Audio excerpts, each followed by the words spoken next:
Hi மக்களே, வணக்கம். Babu track சேனல்லேருந்து Babu. இன்னைக்கு என்ன பார்க்க போகிறோம்னாக்கா, நம்ம கல்வித்துறை அமைச்சர் ராஜ்மோகன் அவருக்காக தான் இந்த வீடியோ. நான் நினச்சேன், சரி அமெரிக்காவிலேருந்து வந்த உடனே கீர்த்தனாவை கூப்பிட்டு, ஏங்க இது போல் வந்து குழந்தைங்கள போய் இப்படிலாம் இங்கிலீஷில் பேசி மிரட்டுறீங்க, நீங்களாம் ஆய்வுக்கு போகாதுன்னு சொல்லுவோன்னு பார்த்தா, அக்கா அக்காவுக்கு வந்து முட்டு கொடுக்குறாரு. என்ன பண்ணுறது? அதாவது வந்து உங்களுக்கு வாடகை கொடுக்க முடியாது உங்கள் அம்மா வீட்டுக்கு, உங்களுக்கு சொத்தே கிடையாது. நாங்கள்லாம் வந்து நாங்கள் தான் இப்போ தற்கூரி ஆகிட்டோம். விஜய் மூஞ்சிக்காக நாங்கள் ஓட்டு போட்டோம். என்ன பண்ணுறது, நாங்கள் தற்கூரி ஆகிட்டோம். அதனால் நீ பேசுறதெல்லாம் நாங்கள் கேட்டுன்னு இருக்கணும். ஏன்னா உங்களுக்கு எந்த வசதியுமே கிடையாது, சுத்தமாக வாடகை வீட்டில் தான் இருக்கிற, உங்களுக்கு எந்த சொத்துமே கிடையாது. நீ உங்கள் அம்மா வாடகை கொடுக்க முடியாமல் இப்போ விஜய் அவர்கள் வந்து உங்களுக்கு கல்வித்துறை அமைச்சர் பதவி கொடுத்தோன்னா அவங்களுக்கு ரொம்ப சந்தோஷமாயிடுச்சு. எப்படி இருக்கு பார்த்தீங்களா? இதெல்லாம் எங்க நேரம். தமிழ்நாட்டு மக்கள்லாம் இழிச்சா வாய நச்சுன்னு பேசினே இருக்கீங்க.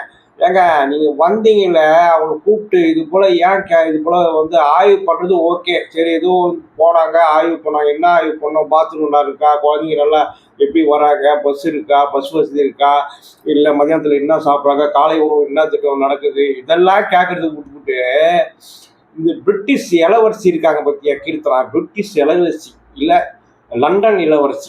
ஏன்னா இங்கிலீஷே தெரியாது. தமிழ்நாட்டு மக்கள் தமிழ் மக்கள் ஓட்டு போட்டு உங்களுக்கு தமிழ் பேசுறதுக்கு உங்களுக்கு அவ்வளோ கேவலமாகுது இல்லை உங்களுக்கு. விஜய் மூஞ்சிக்காக தான் ஓட்டு போடணும். உங்கள் மூஞ்சிக்கெல்லாம் யாரும் ஓட்டே போடல. நீங்கள்லாம் நின்னீங்கன்னா ரிசைன் பண்ணி நீங்களும் டெபாசிட் வாங்க மாட்டீங்க. என்ன பண்ணுறது? எங்கள் நேரம், தமிழ்நாட்டு மக்களுடைய நேரம். என்ன பண்ணுறது? நீங்கள் என்ன அவ்வளோ பேசுவீங்க, தலையாட்டு போவான்னு நினச்சிக்கிறீங்க. ஆனால் உங்களுக்கு வச்சு செய்ய போகிறாங்க. ஆனால் நல்லா பார்த்துக்குங்க. ஏதோ விஜய் மூஞ்சிக்காக ஏதோ ஓடிங்குது உங்கள் கதை. என்ன ஆக போகுதுன்னு தெரியல. நீங்கள் இன்னும் முடியல ராஜா.